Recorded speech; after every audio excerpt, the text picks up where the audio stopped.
Hi, welcome to my channel, Math Made Easy with Laurel. I'm Laurel, and in this video we're going to take a look at another numerical integration method called Simpson's rule. In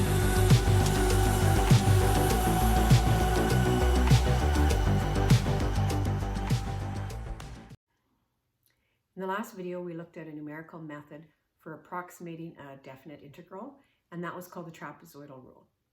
What we did was approximate the area under a curve by finding the area of n trapezoids. We then use that to approximate the definite integral. That method assumed trapezoids being drawn under the curve, so a straight line segment from one y value to the other. But Simpson's rule assumes that instead of a straight line segment, a parabolic arc. And often that's going to be more accurate to represent the area than the trapezoids. It's more difficult to develop the formula, so instead of doing that in this video, I'm just going to tell you what the formula is, and then we're going to look at some examples. So it's a very similar procedure. We approximate the definite integral of f of x dx from a to b by using this formula.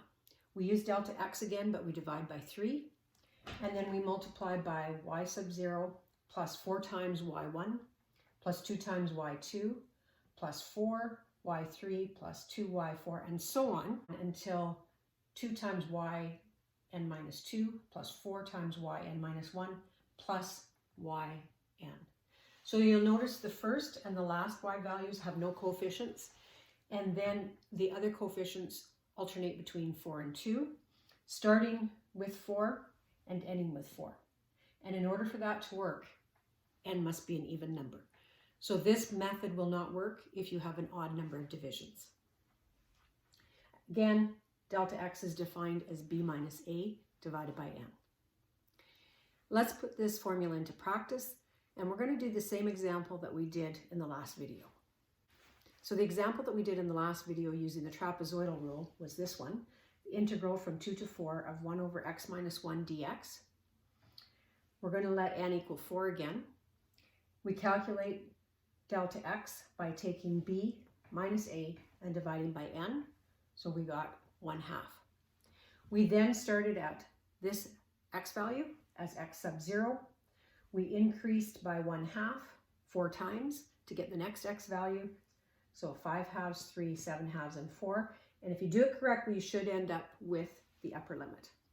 Again, there's 4 divisions, so we should have 5 x values. You should always have one more x value than the number of divisions.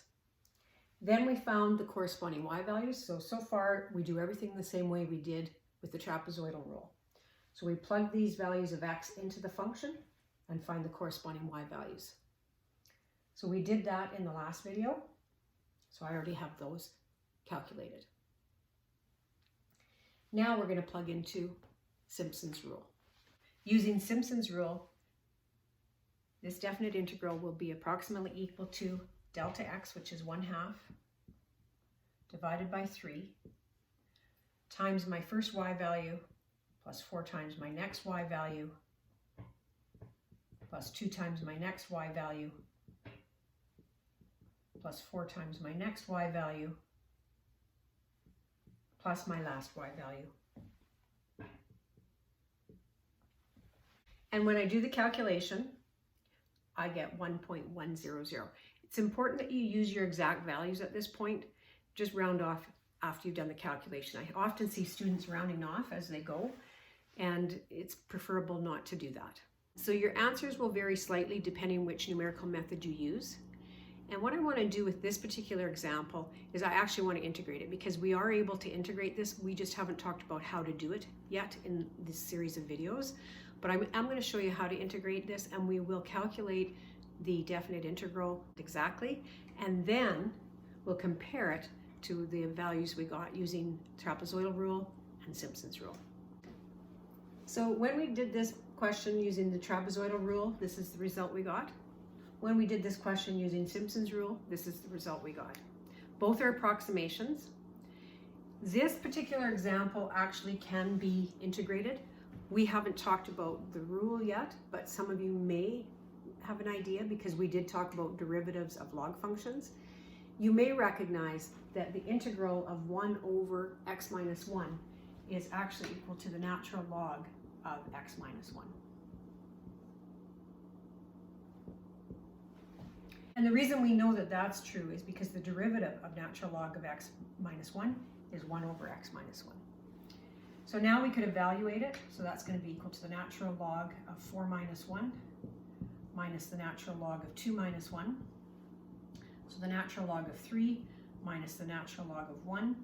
Two ways you can look at this. The natural log of 1 is 0, or you can combine this as the natural log of 3 over 1 using your properties. The natural log of 3, if we write it as a decimal, is 1.0986. So this is the actual value of that definite integral. You can see that when we use Simpson's rule, we got a better approximation. Sometimes your approximations will be greater than the actual value, sometimes they'll be less. It depends whether your function is concave up or concave down over that interval. Let's take a look at another example using both Simpson's and trapezoidal rule. Our next example is the integral of square root of x cubed plus 4 dx and evaluated from 1 till 5. We cannot integrate this because it's a power. If we wrote this with an exponent, it would be to the power of 1/2. And in order to use the power rule to integrate, we need the du factor. The derivative of x cubed plus 4 is 3x squared. So the du factor is 3x squared dx. I don't have the x squared. I can play around with the coefficient, but if the x squared factor isn't there, I can't do it. So I cannot do this integral, but I can approximate it using one of my numerical methods. Since both methods start off the same, let's just start with the initial calculations. So first of all, I'm going to find delta x, and it will be b minus a, so 5 minus 1, divided by n. So this works out very nicely. Delta x is 1. So I start out my first x value, which I'm going to call x sub 0, and I should, because I've got n divisions, I should have 5 x values. So x sub 0 is 1. I increase each x value by a value of 1. So x1 will equal 2, x2 will equal 3, x3 will equal 4, and x4 will equal 5. So I've got my 5x values going from 1 to 5. Now I find my corresponding y values by plugging these x values into the function. So when x is 1, y will equal the square root of 1 cubed plus 4, which is square root of 5. y1 will equal the square root of 2 cubed plus 4, which is square root of 12. y2 will equal 3 cubed plus 4, and that's going to be 31, square root of 31. 4 cubed, which is 64, plus 4 will be square root of 68. And y4 will be 5 cubed, which is 125, plus 4, so a square root of 129. Don't put decimal values there, keep them exact. Your calculator can handle that, and that way you're not going to be introducing error before you even punch your numbers into your formulas. So let's do the approximation using trapezoidal rule first.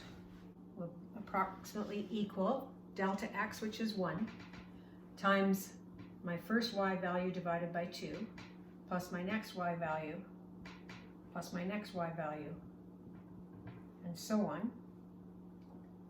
And my last y value I divide by 2. When I calculate that, now I can round off, I get a value of 24.075. Now we're going to plug into Simpson's rule.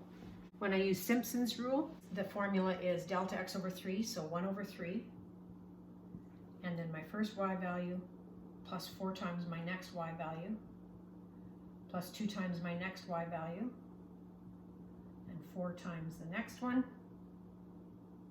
and then my last one. And when I do this calculation, I get 23.857. So you can see that they're close. Neither one is exact. The value obtained by Simpson's rule is probably more accurate. So you can try approximating definite integrals using either method. The key is if n is an odd number, you're not going to have a choice. You have to use the trapezoidal rule. If it's even, you can use either method. I'm going to be moving on to applications of the integral in my next videos. So when you're ready, take a look.